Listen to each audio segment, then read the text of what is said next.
আরে এমনে তাকাচ্ছিস কেন? বউকে নিয়ে ঘরে ঢুকে তারপর ইচ্ছে মতো বউকে দেখিস। আপাতত আমাদের পাওনাটা বুঝিয়ে দে। রুদ্র ভ্রুকুচায়, সন্ধিহান গলায় জিজ্ঞেস করে। কিসের পাওনা? এন কথার প্রত্যুত্তরে রেহানের বলার পূর্বেই পাশ থেকে অরিন কেমন ফটাফট করে বলে উঠছে। শুনুন ডাক্তার সাহেব, সবাই মিলে আপনার বাসর ঘর সাজিয়েছে, তাই আমরা এখন বকশিস চাচ্ছি আপনার কাছে। আপনি বকশিস না দিলে আজ আর ভেতরে ঢুকতে পারবেন না। মেয়েটার এহেন কথায় বাঁকা হাসলো রুদ্র, দুষ্টু কঞ্চি বলল। তোরও বকশিস চাই? অরিন পরপর মাথা ছাকায়, ভীষণ বড় একখানা যুক্তি দাঁড় করিয়ে বলে। হ্যাঁ চাই, কেননা সম্পর্কের দিক থেকে আমি আপনার বউ হওয়ার আগে আপনার কাজিন হই, তাই যে কোনো বকশিসে আমারও একটা আলাদা হক আছে। আর আমি কিন্তু আমার হক মোটেও ছাড়বো না বলে দিলাম। এমন কথা বাকিরা মুখ টিপে হাসতে লাগলো। রৌদ্র মুচকি হেসে মেয়েটার পানে তাকালো গভীর চোখে। পাশ থেকে রেহান আরো কিছু বলতে নিলে হাত উঁচিয়ে তাকে থামিয়ে দিল রৌদ্র। পরক্ষণেই সে নিজের প্যান্টের পকেট থেকে মানিব্যাগটা বের করে সেখান থেকে নিজের ক্রেডিট কার্ডটা রেহানের হাতে দিয়ে দেয়। গম্ভীর মুখে বলে, যত লাগে উঠিয়ে নিস, পিন তো তুই জানিস। অ্যান্ড খবরদার, আর কোনো ডিস্টারবেন্স যেন না আসে। কথাটা বলি রৌদ্র এগিয়ে এসে ঝট করে অরিনকে পাজা কুলি তুলে নেয়। বাঁকা হেসে দুষ্টু কঞ্চে ফিসফিস করে বলে, এখন তোমার বকশিসটা বাকি বউজান। চলো ঘরে গিয়ে নিরিবিলি তোমারটা তোমায় বুঝিয়ে দেই। পরক্ষণেই রৌদ্র মেয়েটাকে নিয়ে ঘরে ঢুকলো। অরিনকে সযত্নে সাজিয়ে রাখা ফুলের বিছানায় বসিয়ে দিল। চলে গেল দরজার কাছে। পরের মুহূর্তে বাকিদের উদ্দেশ্যে বলতে লাগলো, এই যে ঘরে ঢুকছি আজ, আগামী 1 সপ্তাহ এই ঘর ছেড়ে বেরোবো না ইনশাল্লাহ। এখন সবাই ফুট এখান থেকে। কথাটা বলে এক মুহূর্ত থামলো না রৌদ্র। ঠাস করে দরজাটা লাগিয়ে দিল সকালের মুখের উপর। ওইদিকে রেহান সহ বাকিরা মুখ টিপে হাসছে। রৌদ্র এবার নিঃশব্দে মেয়েটার সামনে এসে দাঁড়ায়। অরিন মাথা নুইয়ে রেখেছে। রৌদ্র চুপচাপ মেয়েটার পায়ের কাছে ফ্লোরে বসে পড়লো। অরিন হকচকিয়ে উঠে অস্থির গলায় বলে হচ্ছে, কি করছেন, ওপরে উঠুন। রৌদ্র হাসলো, এক দৃষ্টিতে তাকিয়ে রইল মেয়েটার মুখের দিকে। কিয়ৎক্ষণে নীরবে চোখে তাকিয়ে থেকে ফের উঠে দাঁড়ায় রৌদ্র। এসে বসলো মেয়েটার পাশে। তারপর আলতো করে হাত বাড়িয়ে রাখলো মেয়েটার গালের উপর, নরম কঞ্চে বলল, পাগল হয়ে যাচ্ছি জান বাচ্চা। অরিন লাজুক হেসে দৃষ্টি নত করে ফেলল। তা দেখে যেন আরেকটা পাগল হলো ছেলেটা। সে তৎক্ষণাৎ এগিয়ে এসে আরেকটু মেয়েটাকে আবারও কোলে তুলে নিয়ে বসলো ড্রেসিং টেবিলের সামনে টুলটার উপর। পর মুহূর্তে আয়নায় মেয়েটার লাজুক হয়ে আসা নত মুখপানে তাকিয়ে থেকে ধীরে ধীরে অরিনের মাথার ঘোমটাটা খুলে দিল আলগোছে। প্রায় মিনিট 5 লেগে গেল রৌদ্রের অরিনের গা থেকে গয়নাগাটি সব খুলতে খুলতে। এতে যেন মহাবিরক্ত রৌদ্র। সেটা তাতে দাঁত চেপে বলতে লাগলো, এত কিছু পড়াতে বলেছে কে? আমি কি বাসুরি করব, নাকি এইসব খুলতে থাকবো? কোনটা? অরিন হতবাক চোখে চোখ তুলে তাকায় আয়নায়। রৌদ্র যে ভীষণ বিরক্ত হচ্ছে এই নিয়ে কোনো সন্দেহ নেই তার। সে কিছুটা সময় নিয়ে মিনমিন স্বরে বলল, সরি। রুদ্র থমকায়। তড়িৎ আয়নায় চোখ রেখে মেয়েটার নত মুখের পানে তাকায়। পরক্ষণেই মেয়েটাকে পেছন থেকে জড়িয়ে ধরে ধরা কঞ্চে কেমন অদ্ভুত কোমলতা টেনে বলল, হ্যাঁ সানশাইন, মন খারাপ হয়েছে? সরি সরি, আসলে আমি ওভাবে বলতে চাইনি। এই বউজান, টাকা আমার দিকে। অরিন চোখ তুলে রুদ্র তখন আলতো হেসে মেয়েটার সামনে এসে বসে। মেয়েটার মুখের দিকে অপলকভাবে তাকিয়ে থেকে হুট করে দুষ্টু কঞ্চে বলে হচ্ছে। আজ বাসর করবে তো বউজান? অরিন তৎক্ষণাৎ নিজের নুইয়ে রাখা মাথাটা আরও খানিকটা নুইয়ে ফেলে। তা দেখে রৌদ্র আবারও দুষ্টু হাসলো। মেয়েটাকে পাশ কাটিয়ে চলে গেল কাভার্ডের কাছে। সেখান থেকে সেকেন্ডের মধ্যে একটা বক্স বের করে নিয়ে চলে গেল বেডসাইডের টেবিলের কাছে। অরিন চুপচাপ দাঁড়িয়ে থেকে সব কিছু হয়তো বোঝার চেষ্টা চালাচ্ছে লোকটার কর্মকাণ্ডের মানে। রৌদ্র হাতের বক্সটা খুলে সেখান থেকে গুগল নেস্টটা বের করে রাখলো টেবিলের উপর। তারপর ঘাড় বাঁকিয়ে তাকালো অরিনের দিকে। চোচের করে দুষ্টু হাসি রেখা চেনে ঘরের সুইচ বোর্ডের কাছে এগিয়ে গেল ধীরে ধীরে। অতঃপর পুরো ঘর জুড়ে জ্বলজ্বল করতে থাকা সফেদ লাইটটা অফই করে দিল। হালকা নীল রঙের জিম লাইটটা অন করেই দেয়। একটা পর্যায়ে খানিকটা ভয় লাগতে শুরু করে অরিনের। রৌদ্র নিঃশব্দে পায়ে এগিয়ে এলো মেয়েটার দিকে। অরিনের এক কদম পেছনে দাঁড়িয়ে রৌদ্র তার হাত দুটো শীতল স্পর্শ অরিনের কাঁধ স্পর্শ করতেই কেঁপে উঠছে মেয়েটা। রোজ অলকে মুচকে হাসলো।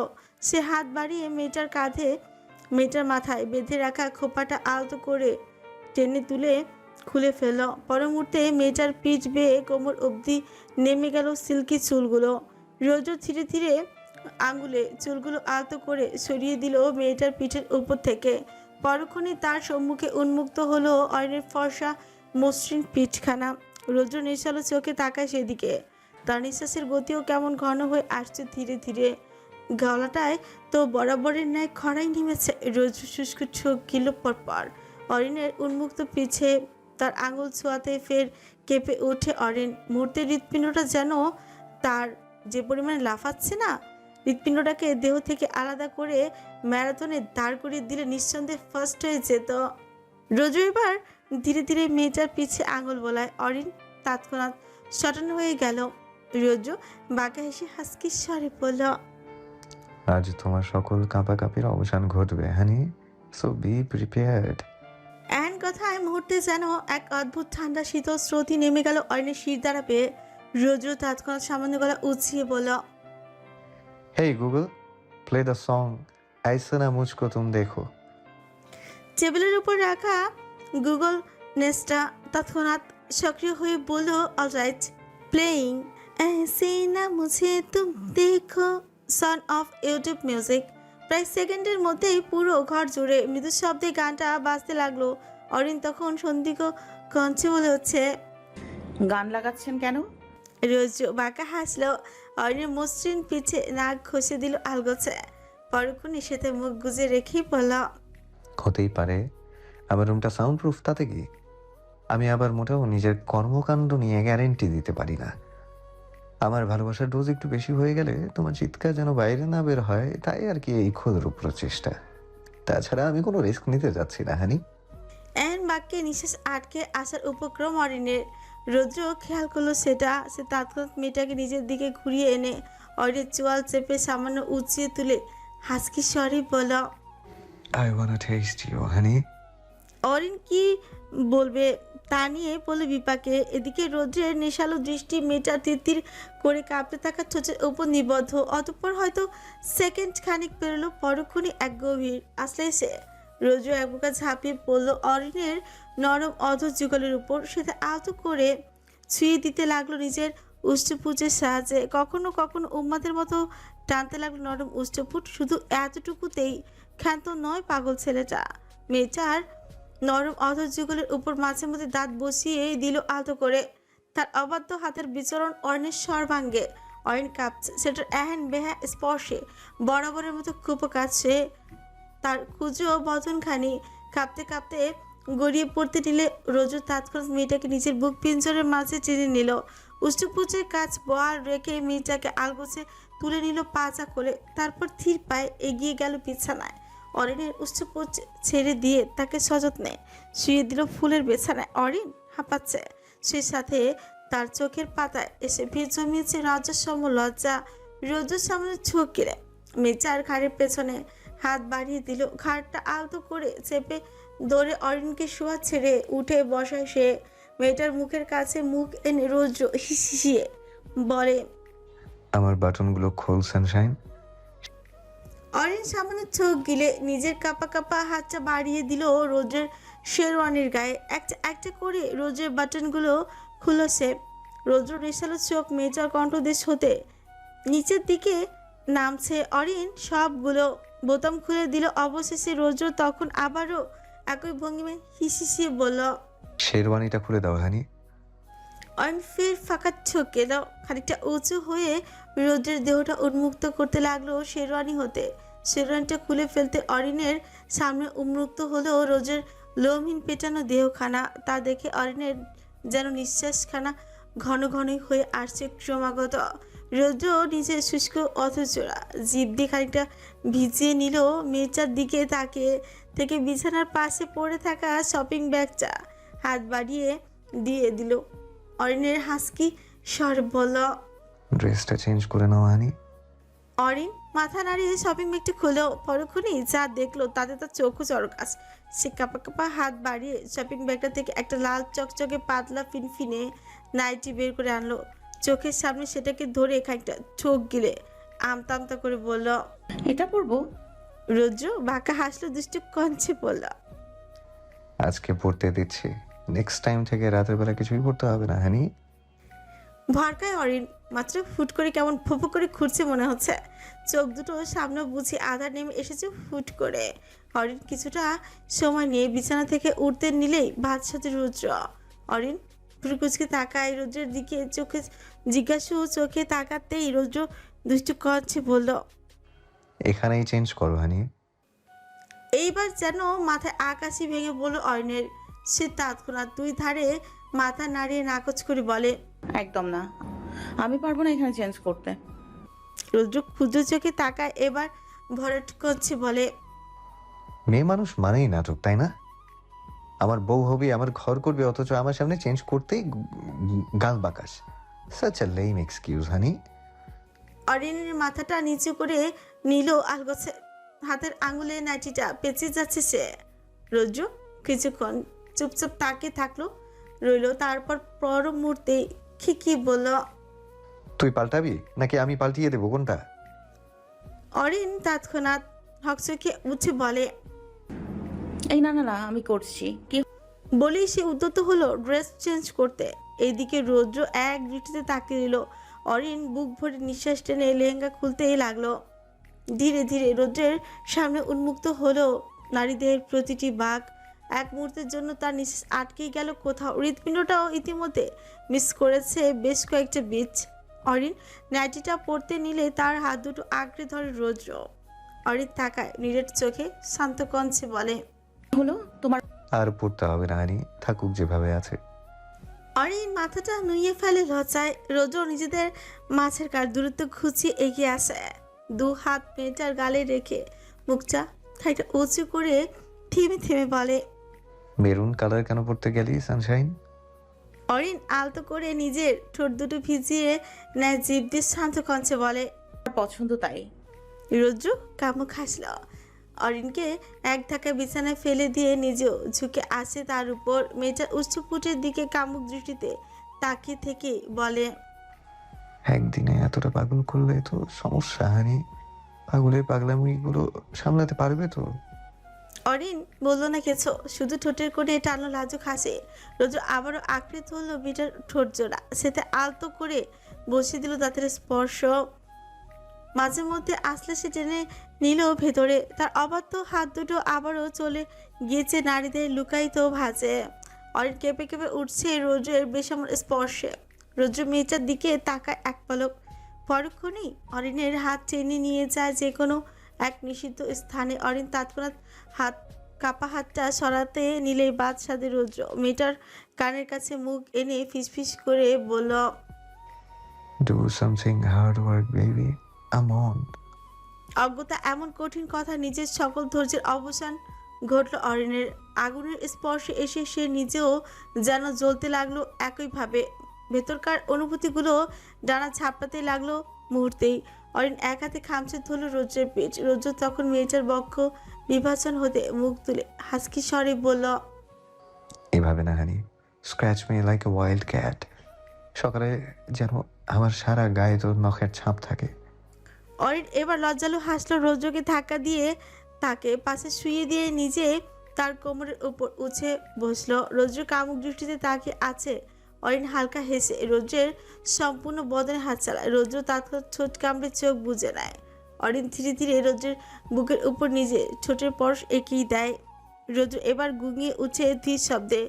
অরিন থামছে না, সেটা সম্পূর্ণ বদনে, কোথাও ঠোঁটের পরশ তো কোথাও দাঁতের পরশ আঁকতে ব্যস্ত সে।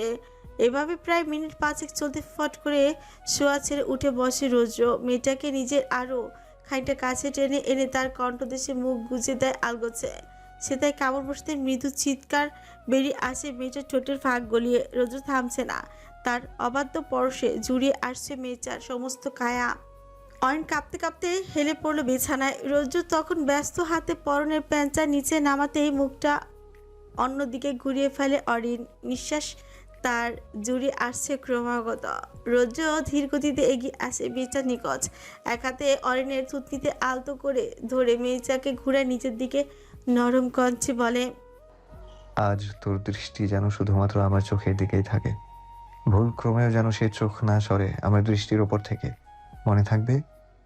অরিন ভয়ে ভয়ে মাথা নাড়ে। রৌদ্র আলতো হেসে সরতে নিলে অরিন কেঁপে কেঁপে বলে উঠছে। আমার ভয় লাগছে রৌদ্র। রৌদ্র ছুঁচ কামড়ে হাসলো। মেয়েটার কানের পিছে দাঁত বসিয়ে দিয়ে হাসকি স্বরে বলল, Don't worry, sunshine. You know what? It's also my first time, honey. And I swear I'll handle it with care.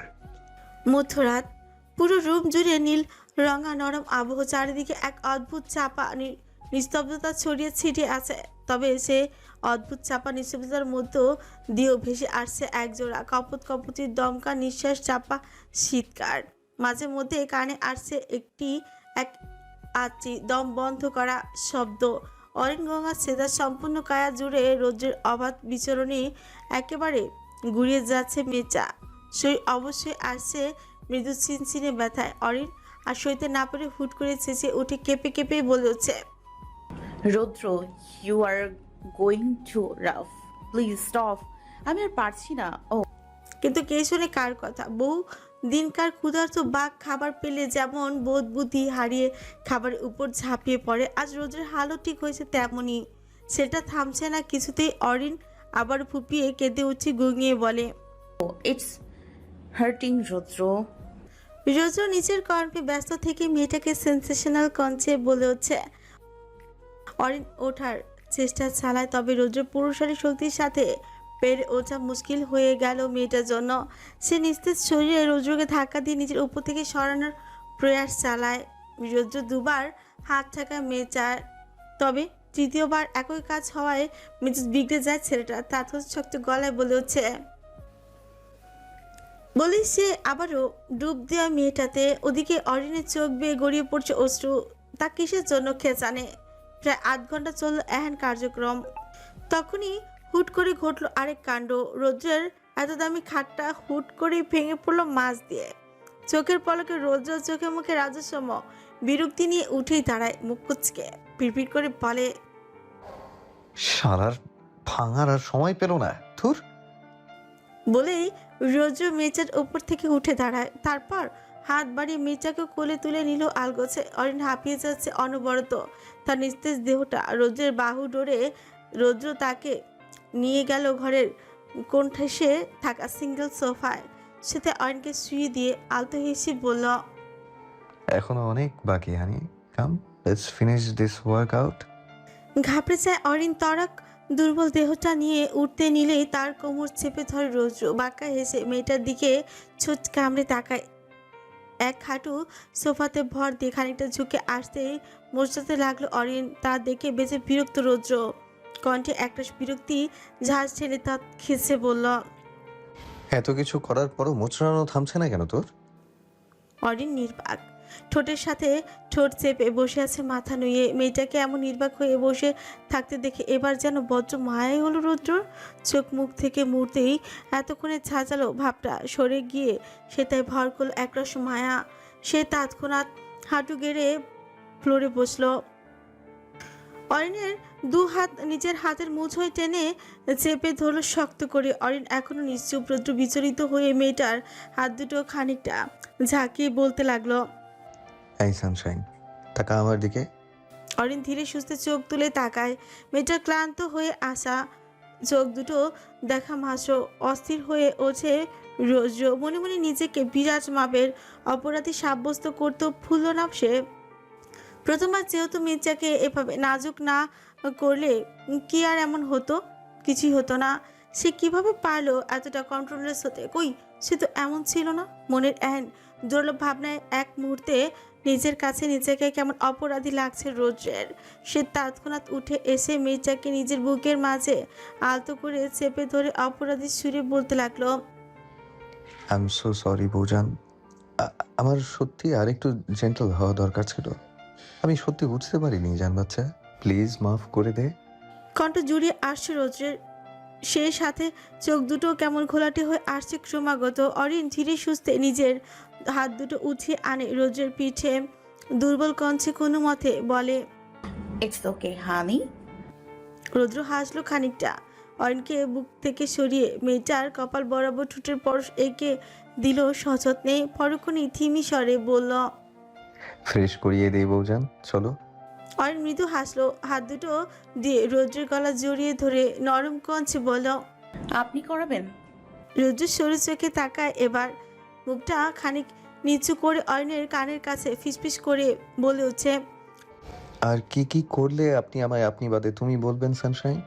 অনুমতি দিলে আমি অভাগা কি ব্যাপারটাকে খতিয়ে দেখতে পারি। অরিন হেসে দিল ফিক করে। রৌদ্রের বুকের উপর মাথা ছিকি আলতো স্বরে বলে উঠছে, কোনো দরকার নেই ডাক্তার সাহেব। তাহলে বল তুমি। অরিনের আগের ন্যায় হাসলো, মিনমিনের স্বরে বলল, ফ্রেশ করিয়ে দাও হানি। রৌদ্র মুচকি হেসে তৎক্ষণাৎ মেয়েটাকে পাজা কোলে তুলে নিল। ওয়াশরুম দিকে পা বাড়িয়ে হাসকে স্বরে বলল, জো হুকুম হানি। বাচ্চা ভর্তি হচ্ছে উষ্ণ পানিতে, কোমরে তোয়ালে পেঁচিয়ে তার পাশে দাঁড়িয়ে আছে রৌদ্র, করছে পানির উষ্ণতা তদারকি। তার থেকে খানিকটা দূরে দেয়ালের সাথে হেলান দিয়ে দাঁড়িয়ে আছে অরিন, পরে রেখেছে রৌদ্রের দেওয়া সফেদ তোয়ালেটা, যার দৈর্ঘ্য তার হাঁটুর কয়েক আঙুল নিচ অব্দি। সেই ক্লান্ত কণ্ঠে রৌদ্রকে ডেকে বলে উঠছে, আর কতক্ষণ ডাক্তার সাহেব, খারাপ লাগছে আমার। রৌদ্র তড়িঘড়ি করে বাচ্চা ভর্তি পানিতে হাত চুবায়, দেখে নেয় উষ্ণতার মাত্রা। যখন মনে হলো পানির উষ্ণতা একেবারে ঠিকঠাক, তখনই সে পা বাড়ায় অরিনের দিকে। মেয়েটাকে ফের কোলে তুলে এনে সযত্নে নামিয়ে দিল বাথটবে। গায়ে পানির স্পর্শ লাগতেই অরিনের গাটা কেমন জ্বলে উঠল মুহূর্তেই। সে তৎক্ষণাৎ খপ করে চেপে ধরল রৌদ্রের বাহু, মুখ কুঁচকে বলল, আমি গোসল করব না। রৌদ্র হাসল ছুঁচ কামড়ে। অরিনের মাথায় আদুরে হাত বুলিয়ে নরম কণ্ঠে বলল, এইভাবে বলে না সানশাইন, ফ্রেশ হতে হবে তো সোনা। এই অবস্থায় বেশিক্ষণ থাকলে তোমারই খারাপ লাগবে, তাই একটু কোঅপারেট করো আমার সাথে। অরিন ফুস করে নিঃশ্বাস ফেলে গা ডুবিয়ে বসলো পানিতে। রৌদ্র আলতো হেসে বসলো বাথটবের বাইরে, হাতে বডি ওয়াশ নিয়ে মেয়েটার গায়ে লাগাতেই বাঁধলো আরেক কাণ্ড। অরিন চোখ বুজে অর্ধ ডুবে বসে আছে স্বচ্ছ পানিতে, যার দরুন তার গায়ের তোয়ালেটা হাঁটু থেকে খানিক উঁচুতে উঠে এসেছে অজান্তেই। রৌদ্রর বেহায়া চোখ দুটো গিয়ে আটকালো সেদিকে। রৌদ্র পরপর সূত্রে ঠোক গিল, চোখ দুটোকে এক প্রকার টেনে হিসড়ে সরাতে পারছে না সে। তবুও সে নিজেকে বহু কষ্টে সামলালো, মনে মনে নিজেকে শাসিয়ে বলতে লাগলো, আজ আর না। কিন্তু বেহায়া মন বলি কথা, সে কি আর অত কথা শোনে? রৌদ্র এক বুক নিঃশ্বাস টেনে নিজ কাজে মনোযোগ টানলো। হাতের লিকুইড ওয়াশটা অরিনের গায়ে মসৃণ ত্বকে লাগাতে আবেশে চোখ বন্ধ করলো। আপনা আপনি হয়ে গেল তার। কি নরম শরীর নয় যেন তুলো। রোজু মিটিমিটি হেসে নিজ কাজ করতে লাগলো। মেয়েটার পুরো গায়ে সোপ লাগিয়ে পাশ থেকে হ্যান্ড শাওয়ারটা তুলে নিল রৌদ্র। সেটা ধীরে ধীরে অরিনের গায়ে তাক করতে ছিঁড়ি ছিঁড়ি পানি পড়ে মেয়েটার শরীর ধুয়ে যেতে লাগলো। রৌদ্র এক দৃষ্টিতে তাকিয়ে রইল সেদিকে। পানির ফোঁটাগুলো নিজ আঙ্গিকে গড়িয়ে পড়ছে মেয়েটার গাবে, ছড়িয়ে যাচ্ছে সর্বাঙ্গে। হুচ করে পানির ফোঁটাগুলোকে দেখে কেমন যেন ভীষণ জেলাসি ফিল হচ্ছে রৌদ্রের। এ আবার কোন কাহিনী হচ্ছে কে জানে। রৌদ্র তৎক্ষণাৎ চোয়াল শক্ত করে হ্যান্ড শাওয়ারটা দূরে ছুলে ফেলে দিল। অরিন হকচকে উঠছে এরিফ শব্দে। ঘটনার আকস্মিকতা, তোয়ালেটা যে সেই কখন ঢিলে হয়ে গেছে তা বুঝি টেরি পেল না মেয়েটা। রৌদ্র এখনো চোয়াল শক্ত করে হ্যান্ড শাওয়ারটার দিকে তাকিয়ে আছে। অরিন তৎক্ষণাৎ রৌদ্রের কাঁধে হাত রাখতে ধ্যান ভাঙলো ছেলেটার।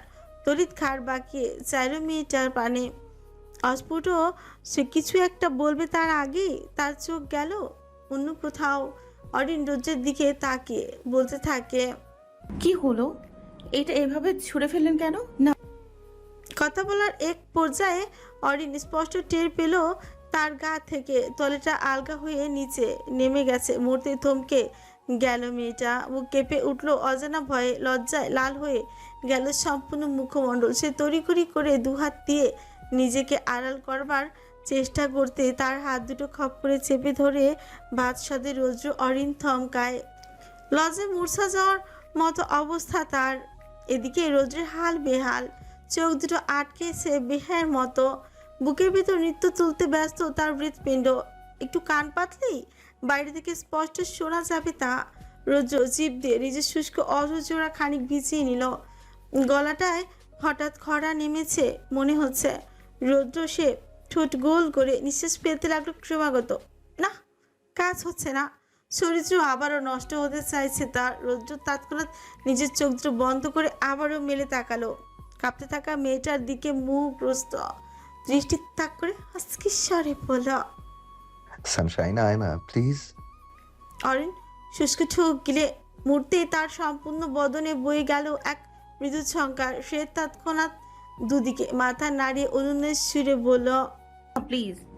রৌদ্র এবারও দুষ্ট হাসলো। অরিনের হাত দুটো ছেড়ে দিয়ে চোখে চোখ রেখে বসা ছেড়ে উঠে এলো বাথরবে। তারপর মেয়েটার কোমর চেপে তাকে এক ঝটকায় নিজের কাছে টেনে এনে আনলো চোখের পলকে। অরিন হকচকিয়ে উঠে এহেন কাণ্ডে। ওদিকে রৌদ্রের বেসামাল হাতের স্পর্শ যেন পাগল করে ছাড়বে তাকে। রৌদ্র ক্ষণ ক্ষণ নিঃশ্বাস ফেলে হাসকি স্বরে বলল, আই থিঙ্ক আমি আবারও অধৈর্য হচ্ছি সানশাইন। ভরকায় অরিন, চোখ দুটো যেন এক্ষুনি বেরিয়ে আসবে তার। সে তৎক্ষণাৎ জোর করে নিজেকে ছাড়িয়ে নিল রোজের হাতের বাঁধন থেকে। খানিকটা সরে এসে কাছকাছ কঞ্চে বলল, আজ আর কাছে আসবেন না আপনি। দূরে থাকুন বলছি, দূরে থাকুন বলছি। রোদ্র বাঁকা হাসল। বাচ্চবের গায়ে দু হাত দুদিকে ছড়িয়ে বেশ আয়াস করে বসলো। কণ্ঠে দুষ্টুমি চেনে বলল, আর যদি তুমি নিজেই আসতে চাও তখন? অরিন ভাবনা পড়লো এবার। কি বললো এই লোক? সে যাবে মানে? তার কি মাথা নষ্ট যে সে ইচ্ছে করে যাবে? অরিন তৎক্ষণাৎ দুদিকে মাথা নাড়িয়ে ভীষণ আত্মবিশ্বাসের সাথেই বলল, না। রৌদ্র তীক্ষ্ণ দৃষ্টি ফেললো এবার। পুনরায় বাঁকা হেসে বলল, উইল সি। সফেস রঙা পাতলা ফিনফিনে শার্ট গায়ে জড়িয়ে পেটের উপর দু হাত চেপে সোফার উপর পা তুলে বসে আছে অরিন। তার পাশে দাঁড়িয়ে আছে রৌদ্র। মেয়েটার ভেজা চুলগুলো মুছে দিচ্ছে সযত্নে। চুল মুছার এক পর্যায়ে রৌদ্র খেয়াল করলো মেয়েটার দিকে। বিচক্ষণ মস্তিষ্ক কিছু একটা বুঝে ফেলে তৎক্ষণাৎ সে সঙ্গে সঙ্গে হাতের কাজ থামিয়ে অরিনের মাথা বরাবর আহত করে চুমু খেয়ে বলল, একটু বস যান বাচ্চা, আমি এই যাবো আর আসবো, কেমন? অরিন ব্যথায় চোখ মুখ কুচকে রেখেছে, মাথা নাড়ায় কোনো মতে। রৌদ্র তৎক্ষণাৎ ছুটলো ঘরের বাইরে। এদিকে ব্যথায় পেট ব্যথায় কুপকাত অরিন উবু হয়ে পড়ে রইল সোফায়। প্রায় মিনিট 5 মধ্যেই ফিরে আসে রৌদ্র, হাতে প্লেট ভর্তি খাবার নিয়ে। এসেই মেয়েটাকে অমন উবু হয়ে কাতরাতে দেখে অপরাধ বোধ অনুভব হয় তার। সে তড়িঘড়ি করে অরিনের সামনে এসে বলল, হাতের প্লেটটা সামনের টেবিলের উপর রেখে অরিনের দুবাহু চেপে তাকে উঠিয়ে বসালো নিজের উরুর উপরে। অতঃপর মেয়েটার গালে হাত রেখে আজুরি কঞ্চে বলে উঠল, খাবারটা খেয়ে নে সানশাইন, এরপরে ওষুধ দিয়ে দেবো, কেমন? অরিন মাথা এলিয়ে রেখেছে রৌদ্রের কাঁধে। রৌদ্র হাত বাড়িয়ে টেবিলের উপর থেকে প্লেটটা নিয়ে অল্প করে খাবার খাইয়ে দিতে লাগলো মেয়েটাকে। এক প্লেট খাবার শেষ করতে নর্মালি মিনিট 10 লাগলেও আজ অরিনকে খাবার খাওয়াতে রৌদ্র লেগেছে পাক্কা 8 ঘন্টা। তবুও ভালো, মেয়েটার খাওয়া তো হলো। অরিনকে খাবার খাইয়ে রৌদ্র উঠে চলে যায় কাবার্ডের দিকে। সেথায় মিনিট 2 খোঁজ চালিয়ে ফিরে আসে ফার্স্ট এড বক্স আর একটা কাগজের প্যাকেট নিয়ে। অরিনের পাশে সবগুলো রেখে অতঃপর আবার চলে যায় ঘর ছেড়ে। এবার ফিরে আসে গ্লাস ভর্তি উষ্ণ দুধ নিয়ে। দুধের গ্লাসটা টেবিলের উপর রেখে কাগজের প্যাকেট থেকে দরকারি দুটো ওষুধ বের করে হাতের দুধের গ্লাস নিয়ে অরিনের মুখের সামনে ধরে রৌদ্র। অরিন তৎক্ষণাৎ মুখ কুচকে ফেলে দুধ দেখে। মেয়েটা আবার দুধ খেতে গেলে করে যত সব বাহানা। রৌদ্র হিসেবে মুছে বিরক্ত হলো না, বরঞ্চ মেয়েটাকে চেনে নিজের বুকে এনে ভীষণ যত্নের সাথে ঔষধ আর দুধটা একটু একটু করে খাইয়ে দিতে লাগলো।